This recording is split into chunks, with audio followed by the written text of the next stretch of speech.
Hello friends, अस्सलाम वालेकुम। सबसे पहले तमाम इस वीडियो के अंदर हम लोग सीखने जा रहे हैं कि आपने माइक्रोसॉफ्ट एक्सेल के अंदर स्कूल फी को किस तरीके से मेंटेन करना है, यानी कि how to maintain school fee in Microsoft Excel. बेटे, आप किसी भी कॉलेज के अंदर काम कर रहे हैं, किसी भी स्कूल के अंदर काम कर रहे हैं, किसी भी इदारे के अंदर काम कर रहे हैं, प्रोसीजर सबका सेम ही होगा। अगर आपको स्कूल फी मेंटेन करनी पड़े एक्सेल के अंदर तो आप किस तरीके से करेंगे। तो चलिए फ्रेंड्स, अब हम सीखते हैं बेसिक से एडवांस तक कि आपने किस तरीके से स्कूल फी को माइक्रोसॉफ्ट एक्सेल के अंदर हैंडल करना है। तो चलिए फ्रेंड्स, मैं आप लोगों के सामने सबसे पहले एक छोटा सा फॉर्मेट बनाता हूं, फिर उसके अंदर ही प्रॉपर कैलकुलेशन करेंगे। इस वीडियो को एंड तक लाजमी देखिएगा, बहुत ही कमाल की वीडियो होने वाली है। सबसे पहले आपको मालूम है एक्सेल में कोई भी काम करने के लिए हम लोग सीरियल नंबर लगाते हैं। ठीक है, सीरियल नंबर हो गया। उसके बाद स्टूडेंट के रोल नंबर, हर स्कूल, हर कॉलेज, हर यूनिवर्सिटी में स्टूडेंट के रोल नंबर अलॉट किए जाते हैं ताकि पहचान की जा सके ये रोल नंबर इस बच्ची का है और इस रोल नंबर के ऊपर इतनी फीस आई है। ठीक हो गया।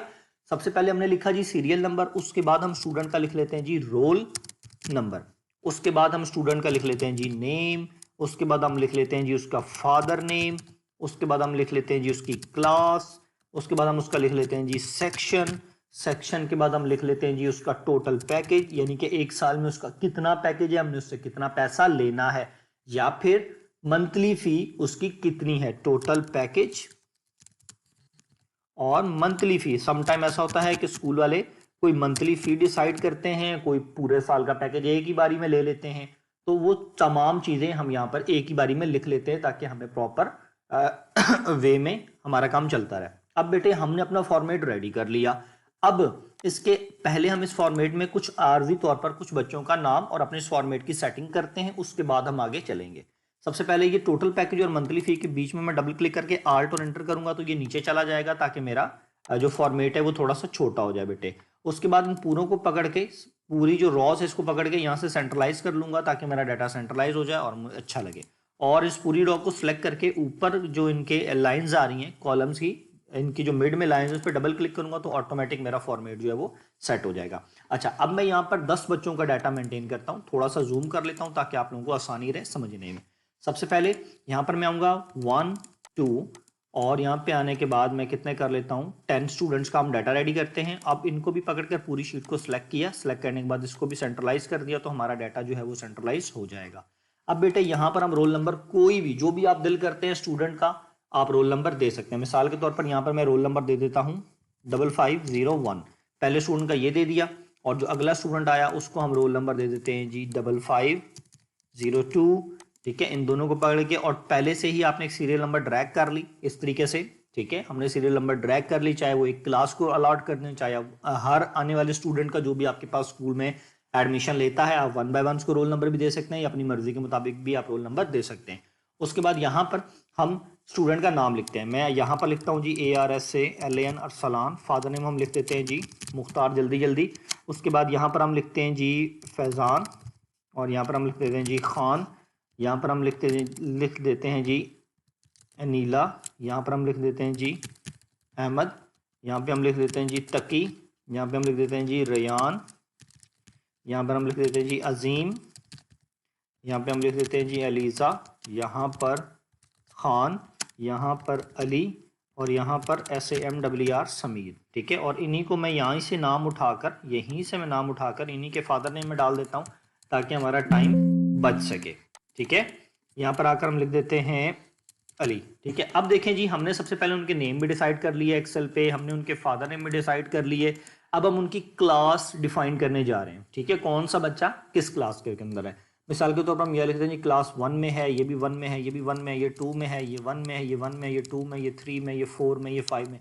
क्लास का नाम कोई भी हो सकता है, नर्सरी, PG 1 2 3 जो भी आपका दिल करता है। ठीक है, यहाँ पर आप सेक्शन का नाम भी कुछ भी हो सकता है जी, section A, section B, section ग्रीस, सेक्शन ब्लू, कुछ भी आप रख सकते हैं। मैं यहाँ पे लिख देता हूँ जी सेक्शन ब्लू। यहाँ पे लिख देते हैं जी ग्रीन, यहाँ पे फिर ब्लू। ठीक है, यहाँ पे फिर ब्लू, यहाँ पर ग्रीन, यहाँ पर ब्लू और यहाँ पर येलो। ठीक है, यहाँ पर A, यहाँ पे B और यहाँ पर B। इस तरीके से आप सेक्शन के नाम आपने डिसाइड कर लिया। अब स्टूडेंट नंबर 1 से हमारी बात डिसाइड हुई है कि इससे हमने पूरे साल का लेना है 50,000। ठीक है, इससे हमने लेना है 60,000।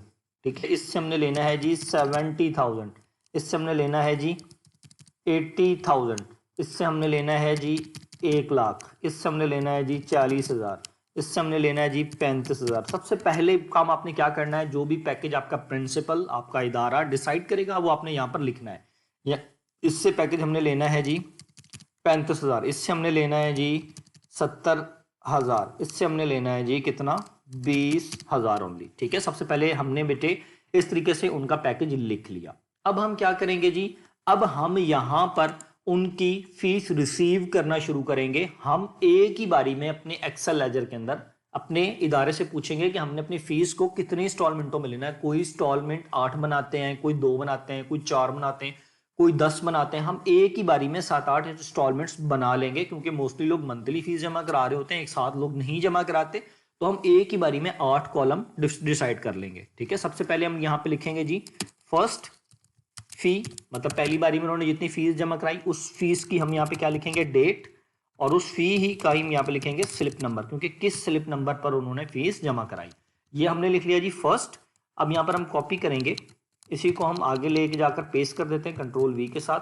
सेकंड भी आ जाएगी, यहाँ पर आ जाएगी थर्ड, यहाँ पर आ जाएगी फोर्थ, यहाँ पर आ जाएगी फिफ्थ, यहाँ पर आ जाएगी 6, यहाँ पर आ जाएगी 7, यहाँ पर आ जाएगी 8। 8 तक हम मेंटेन करेंगे, इतना ही बहुत है। अब इनके नाम चेंज कर देते हैं बेटे हम।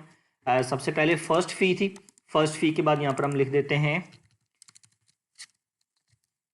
सेकंड फी, सेकंड फी के बाद हम यहाँ पे लिख देते हैं बेटे थर्ड फी,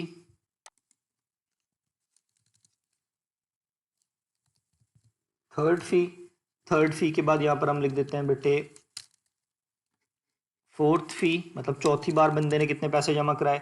कोई बंदा 1000 करके भी जमा कराता है। फोर्थ फी, फोर्थ फी के बाद यहाँ पर हम लिख देते हैं जी फिफ्थ, पांचवी फीस में कितनी उसने जमा कराई, फिफ्थ फी। उसके बाद यहाँ पर हम लिख देते हैं जी सिक्स के अगर कोई छठी इंस्टॉलमेंट में जमा करा रहा है तो वो कितने जमा करा रहा है, अगर कोई 7 इंस्टॉलमेंट में जमा करा रहा है तो वो कितने जमा करवा रहा है। यहाँ पे हम लिख देते हैं जी 7, और यहाँ पर हमने 8 इंस्टॉलमेंटें एक बच्चे की बनाई थी, यहाँ पर हम लिख देते हैं जी 8 इंस्टॉलमेंट। ठीक है, 8 इंस्टॉलमेंट, बस 8 इंस्टॉलमेंट बहुत है। अब यहाँ पर जब हमने 8 इंस्टॉलमेंटें ले ली, 8 इंस्टॉलमेंटों के अंदर अगर हम उसके अमाउंट लिख देते हैं, फिर हम यहाँ पे लिखते हैं जी टोटल पेड। टोटल उस बच्चे ने पेड कितना कर दिया जी अभी तक, और टोटल बैलेंस कितना है उस बच्चे का, टोटल उसका बकायाजात कितने रह गए हैं, हम ये भी यहां पर लिखेंगे। ठीक हो गया बेटे।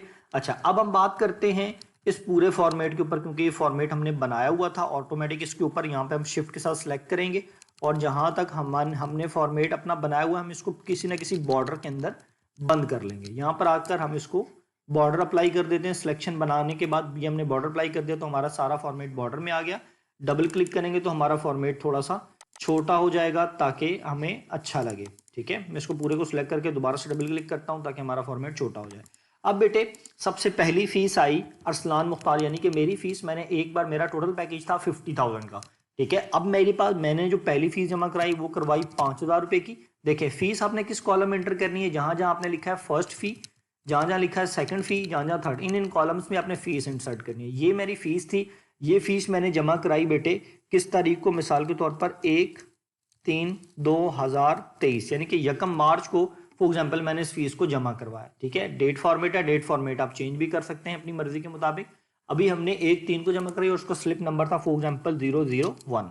ठीक है, इसी तरीके से स्लिप नंबर 001 था, या जो भी 7801 कर लो, कुछ भी जो भी आपका बुक की आप स्लिप उस बच्चे को काट के देते हैं, उसका कोई ना कोई नंबर होगा, वो आपने यहाँ एंटर कर लेना है याद दहानी के लिए, ताकि आपको पता लगता जाए जी ये बुक है। अगर आप बुक जो मैनुअल स्लिप्स काटते हैं स्कूल या कॉलेज वाले, वहां से आपको पता लग जाएगा कि ये इस स्लिप के ऊपर 5,000 रुपये फीस कटी है। कल को अगर आपकी कोई फीस गलत एंटर हो जाती है तो आप उसको इस स्लिप नंबर से टैली कर सकते हैं। अच्छा, उसके बाद यहाँ पर आपने फिर ले लिया जी 5,000 रुपया, फिर यहाँ पर आपने ले लिया जी 3,000 रुपया। ठीक है, 5 और 5 10, यहाँ पर आपने ले लिया 3,000, और इसकी भी मैं डेट डाल देता हूँ। डेट में आर्जी तौर पर सबकी वही डाल रहा हूँ। ठीक है, आर्जी तौर पर सबकी वही डाल रहा हूँ ताकि आप लोगों को आसानी रहे, आप लोगों को याद रहे। ठीक है, 3 के बजाय मैं यहाँ पर डाल देता हूँ 7। ठीक है, और उसका स्लिप नंबर डाल देता हूँ 7802। अच्छा, अब उसके बाद 3 फीस हमने यहाँ पर रिसीव कर ली। 3 के बाद चौथी फीस में हम लिख देते हैं जी 2000, 2000 रुपये 5, 10 और 3, 13, 14, 15 हमने रिसीव कर लिया। 15 के बाद यहाँ पर फिर उसने इकट्ठी 15,000 रुपये की फीस जमा करा दी। ये उसका 30,000 रुपये जाता है ना, हम लिखते जा रहे हैं, अभी कैलकुलेशन सामने आ जाएगी कि भाई किसका कितना रह गया। ठीक है, 15,000 इसने जमा करा दिया। अच्छा, यहाँ तक हमने मेंटेन कर ली। अब बेटे हम क्या करते हैं, इनके भी डेट्स डाल देते हैं, इसके भी मैं डेट डाल देता हूँ। फिर इसकी 3 थी, 7/3 यहाँ पर कंट्रोल V के साथ इसी डेट को कॉपी किया, और कॉपी करने के बाद टाइम बचाने के लिए मैंने यहीं पर एक डेट डाल दी 3 के बजाय। समझें, ये इसने चौथे महीने में जमा कराई और ये इसने जमा कराई जी 5वें महीने में, ये इसने जमा कराई 5वें महीने में 8वें महीने में कर दें। और यहाँ पर स्लिप नंबर आप लिख दें 7890, क्योंकि बुक्स तो चेंज होती रहती है, एक बुक में ज़्यादा से ज़्यादा 100 स्लिपें होती हैं, आप उनके स्लिप नंबर डालते जाएं। ठीक है, जब आप स्लिप नंबर डालते जाएंगे तो ऑटोमेटिक आपको समझ आ जाएगी कि आपने किस तरीके से जो अपनी स्कूल की फ़ी है मेंटेन करना है। बेटे अब देखें, इन तमाम बच्चों की स्कूल की फ़ीस जमा हो रही है। अब यहाँ पे वो वाले कॉलम जिसके अंदर हम फीस को ले रहे हैं उसको हाईलाइट कर लेते हैं। देखें, इसमें ले रहे हैं हम फर्स्ट फ़ी, हम इस कॉलम के अंदर ले रहे हैं। इस वाले सेल को हम यहाँ से पकड़ के इसकी सिलेक्शन बनाकर यहाँ से पकड़कर हम कोई भी इसको हल्का सा कलर दे देते हैं, ताकि हमें याद रहे कि हम इस वाले सेल के अंदर, इस वाले कॉलम के अंदर बच्चों की फ़ीस इंटर कर रहे हैं। ये ज़रूरी कॉलम है क्योंकि यहीं पर हमने एंट्री करनी है बच्चों के पैसों की, तो इन कॉलम को हम याद दहानी के लिए कलर कर देते हैं, ताकि हमें याद रहे कि इन सेल्स के अंदर हमारा जो है वो कलर हो रहा है। ठीक है, ये देखें, इन सेल्स के अंदर हम अपनी फीस को मेंटेन कर रहे हैं। 7th फीस हमारे पास ये आ गई बेटे, और 8 फीस जो है वो हमारे पास इस कॉलम में हमने एंटर करनी है याद दहानी के लिए। अच्छा, अब यहाँ पर टोटल और बैलेंस को, यहाँ पे जो टोटल कितना बच्चा पेड कर गया अभी तक, वो ऑटोमेटिक फार्मूले के जरिए से निकालेंगे, उसको हम येलो कलर दे देते हैं, और जो टोटल बैलेंस है हम उसको दे देते हैं बेटे रेड कलर। कोई भी कलर दे देते हैं, रेड दे दें, ब्लू दे दें, जो आपका दिल करता है। हम यहाँ पे इसको ब्लू कलर के साथ दे देते हैं। ठीक है, अच्छा, इस पूरे वाली रॉज को हम सेलेक्ट करके बोल्ड कर देते हैं, ताकि हमारा जो ऊपर वाला फॉर्मेट है वो बोल्ड हो जाए। अब बेटे यहाँ पर हमने लगाना है फार्मूला। देखें, जितनी भी फीस जमा करवा के जा रहा है एक बच्चा, 500, 5,000, 3,000, 2,000 इसने फीस जमा कराई, फिर 15,000 जमा कराई। अब यहाँ पर ऊपर हम क्या करेंगे, यहाँ पे फार्मूला लगाएंगे। फार्मूला किस तरीके से लगाएंगे बेटा, इज इक्वल टू करेंगे। इज इक्वल टू करने के बाद आपने आ जाना है उस पहले वाले सेल के ऊपर। सब क्या, कैसे, दोबारा से समझ लें। इज इक्वल टू यहाँ पर लगाएंगे, इज इक्वल टू लिखने के बाद नीचे से वापस अपनी जगह पर जाएंगे, पहले वाले सेल के अंदर जहां पर आपने फर्स्ट फी लिखी है उसके ऊपर आप क्लिक करेंगे। जैसे आपने क्लिक किया तो आप देखेंगे इसने उसका सेल नंबर उठा लिया, H2।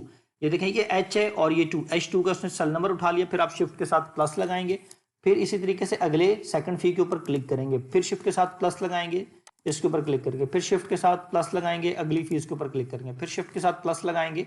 इससे जो आगे वाली फीस है 4 के बाद आपने इसके ऊपर लगा लेना है। फिर शिफ्ट के साथ प्लस करेंगे, 6th फी के ऊपर आप क्लिक करेंगे, फिर शिफ्ट के साथ प्लस करेंगे, 7th फीस के ऊपर आप क्लिक कर लेंगे, फिर शिफ्ट के साथ प्लस करेंगे 8 फी के अभी देखें आई नहीं है, लेकिन हमने ऑलरेडी अपने फार्मूले के अंदर जमा कर लिया है। क्यों जमा कर लिया, ताकि हमें पता लगता जाए जी, अगर कल को इस कॉलम में कोई हम अमाउंट की एंट्री करते हैं तो पता लग जाए कि कितना अभी तक ये बच्चा जमा करा गया। अब जैसे मैं इसको एंटर करूंगा वो देखेंगे, वो अभी तक आपको बता रहा है कि ये बच्चा अभी तक कितने पैसे जमा करा गया है, 30,000 रुपया टोटल जमा करा गया। अगर आप पीछे चल के काउंट भी कर लेते हैं, क्या ये 30,000 ही बनता है, 5,000 और 5 10,000, 10 और 3 13, 13 और 2 15, 15 और 2 कितना हो गया, 30,000 हमारे पास ये अभी तक ये जमा करा चुका। इसका पैकेज कितना था जी, इसका टोटल पैकेज इस बच्चे से साल में हमने लेना है 50,000 रुपया। ठीक है, अब बेटे हम क्या करते हैं, अब हम इसमें आकर चेक करते हैं कि इस बच्चे का बैलेंस कितना रह गया, कितना बैलेंस इसने हमें, और पैसे कितने हमें इसने देने। तो बेटा उसके लिए क्या करेंगे, हम इज इक्वल टू का साइन लगाएंगे। इज इक्वल टू का साइन लगाने के लिए जिस कॉलम में हमने बच्चे का पैकेज लिखा है, ये देखें इस कॉलम में हमने बच्चे का पैकेज लिखा है, हम इसको सिलेक्ट करेंगे, और सिलेक्ट करने के बाद यहां से हम करेंगे माइनस, जितना पैकेज है पैकेज से माइनस कर देंगे टोटल पेड। कितना पेड है, टोटल पेड ये है, इसके ऊपर हम क्लिक कर देंगे। देखें क्लिक क्यों करें, जब हमने पहले वाले पे क्लिक किया तो उसने उसका सेल नंबर उठा लिया, क्योंकि वो वैल्यू G2 के अंदर इंटर है। ये देखें ये G2 कहलाता है, ये ऊपर G है और रॉ नंबर 2 है, तो ये G2, ठीक है, G2 में आ गया। G2 में आने के बाद हमने इसका माइनस कर दिया किसके साथ, AF कॉलम का नेम है और रॉ नंबर 2, तो देखें इसने ऑटोमेटिक ले लिया AF2। अब हम इस पे क्या करेंगे बेटा, इंटर करेंगे तो वो आपको बता रहा है कि 20,000 रुपया जो है वो इस बच्चे का बाकी है। अब बेटा बाकी पूरे सेल्स के अंदर, पूरे कॉलम में आपको फार्मूला लगाने की जरूरत नहीं है। इस फार्मूले को आप यहाँ इस नॉक पे देख रहे हैं, इस नॉक पे क्लिक करेंगे, ये एक प्लस का बटन आ जाएगा, यहाँ पर आप क्लिक करके नीचे तक इसको ड्रैग कर देंगे तो ऑटोमेटिक तमाम बच्चों के आगे फार्मूला अप्लाई हो जाएगा। ठीक है, अब देखें वो बताता है जी इस बच्चे का 60,000 रुपया बाकी है। क्यों बाकी है जी इसका 60,000? चेक करते हैं, क्योंकि इस बच्चे का कुछ भी नहीं आया हुआ, पैकेज ही 60,000 रुपए का है। अगर ये बच्चा आता है जी एक इंस्टॉलमेंट में 60,000 रुपया पूरा दे चला जाता है, यही इसकी डेट है। ठीक है, और यही इसका स्लिप नंबर है, फॉर एग्जाम्पल 7807। ठीक है, ये इसका स्लिप नंबर है। एक ही इंस्टॉलमेंट में इसने 60,000 रुपये दे दिया, तो वो देखें यहाँ पर इसका बैलेंस शो करेगा, सॉरी 6,000 रुपये मैंने लिखा है, मैं यहाँ पे करता हूँ 60,000 रुपया। ठीक है, तो अब देखेंगे इसका बैलेंस शो करेगा जीरो, कि इसके बकाया जात नहीं बनते। वो देखें ऑटोमेटिक उसने हमने फार्मूला लगा दिया तो ऑटोमेटिक वगैरह जीरो, इसके कोई भी बकाया जात नहीं बनते। इसी तरीके से बेटे जब आप बाकियों की फीस एंटर करेंगे, यहाँ पर मिसाल के तौर पर आपने लिख दिया 7500 एक बार दे गया बच्चा।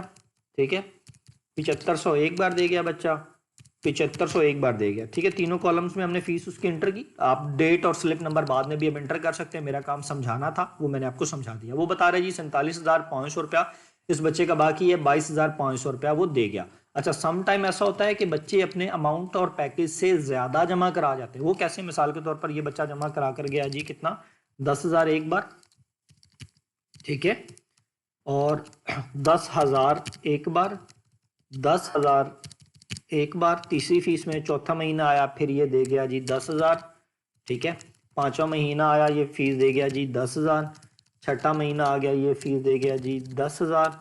फिर सातवें महीने में ये दे आया 15,000। अच्छा, अब जरा चेक करते हैं इसने फीस कितनी रह गई इसकी, 5,000 रुपये इसकी फीस रह गई। यहां पर क्या करता है ये, गलती से 5 के बजाय 10,000 रुपये जमा करा जाता है, इसको भी नहीं पता लगता, ये आता है और फीस अपनी जमा करा के चला जाता है।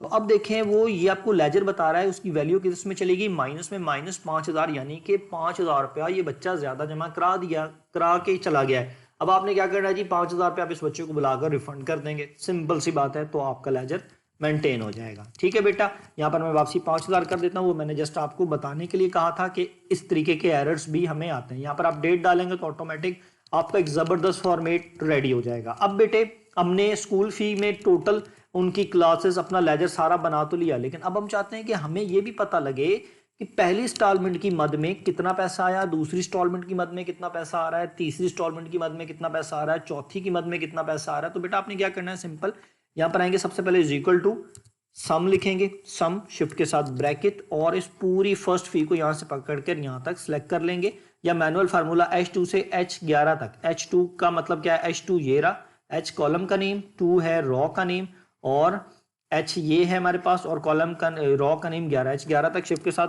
ब्रैकेट लगाकर एंटर करेंगे तो वो 82,500 बता रहा है जी, आपने अभी तक फर्स्ट इंस्टॉलमेंट की मद में रिसीव कर लिया। जब कल को कोई और फीस रिसीव करेंगे 1,000 तो ऑटोमेटिक आप देखेंगे बेटा इसके अंदर आपके ऐड होता चला जाएगा। ठीक है, अच्छा अब बारी आ जाती है बेटा, इसी को हम कंट्रोल सी के साथ कॉपी कर लेते हैं, क्योंकि हमने फार्मूला लगाया हुआ है पहले से। कंट्रोल वी करते हैं तो ऑटोमेटिक वो फार्मूला ऊपर से लेकर नीचे तक कैच कर लेगा। कंट्रोल वी करते जाएंगे तो फार्मूला ऑटोमेटिक कैच होता जाएगा। कंट्रोल वी करेंगे तो ऑटोमेटिक फार्मूला कैच होता जाएगा। कंट्रोल वी करेंगे तो फार्मूला कैच होता जाएगा।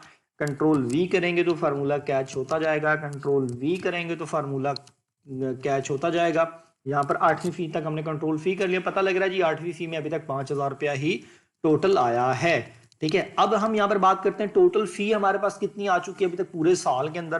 कंट्रोल वी कर देते हैं यहाँ पर भी, तो ऑटोमेटिक यहाँ वही सम का फार्मूला ऑटोमेटिक उठा लेगा। अगर यहाँ पर आप परेशान हो रहे हैं तो मैं इसको डिलीट करता हूँ, सम का फार्मूला दोबारा से समझा देता हूँ। आपने क्या करना है, इज इक्वल टू SUM, सम लिखेंगे, शिफ्ट के साथ ब्रैकेट लगाएंगे। जिस भी रेंज के अंदर आपने सम करना होता है बेटे, उस रेंज को आप इस तरीके से सिलेक्ट कर लेते हैं। सिलेक्ट किया, देखिए नीचे ऑटोमेटिक उसने नंबर उठा लिया। अगर आप फिर भी परेशान हो रहे हैं तो मैं मैनुअल करता हूं, मैं इसको मिटा दिया। मिटाने के बाद सम के शिफ्ट के साथ ब्रैकेट, मुझे जमा करना है कहां से, यहां से लेकर यहां तक। ये क्या है जी, ये वाला जो है ये कॉलम कहलाता है AF। कॉलम के ऊपर देखें AF लिखा हुआ है, AF में, और यहां पर रॉ नंबर क्या है, रॉ नंबर 2, AF2। तो फिर मैं यहां पे लिखूंगा AF और 2, तो देखें ऑटोमेटिक उसने सेलेक्ट कर लिया। कहां तक मुझे सेलेक्ट करना है, कॉलम का नेम क्या है जी, दोबारा से AF, यहां पर आऊंगा शिफ्ट के साथ डबल डॉट लगाऊंगा AF लगाने के बाद कहां तक मुझे जाना है, रॉ नंबर 11 तक। मैं कहता हूं रॉ नंबर 11 तक ये सिलेक्ट कर, देखिए पूरी सिलेक्शन बना ली, शिफ्ट के साथ ब्रैकेट करूंगा और एंटर करूंगा तो बेटे ऑटोमेटिक उसने फार्मूला ले लिया। तो 1,93,500 रुपया अभी तक अब ले चुके हैं। और इसके साथ शिफ्ट के साथ ब्रैक ये जो है इसको यहाँ से पकड़ के आगे ड्रैग कर दूंगा तो फार्मूला उसके आगे भी ऑटोमेटिक चला जाएगा। अब वो बता रहा है जी 3,66,500 रुपया आपने मजीद बच्चे से लेना है। अब बेटा इस टेक्निक के थ्रू आपके पास बेशक 10,000 बच्चा है, आप एक्सेल के ऊपर अपनी फीस को आसानी के साथ मेंटेन कर सकते हैं। इंशाल्लाह ताला हम मजीद इसको एडवांस लेवल के ऊपर करना सीखेंगे। आज के लिए मुझे इजाजत दीजिए। अब हम इंशाल्लाह ताला नेक्स्ट क्लास में हाजिर होंगे। कोई सवाल हो आपका तो इस वीडियो के डिस्क्रिप्शन में लाजमी कमेंट कर दीजिएगा। अल्लाह हाफिज, थैंक यू सो मच।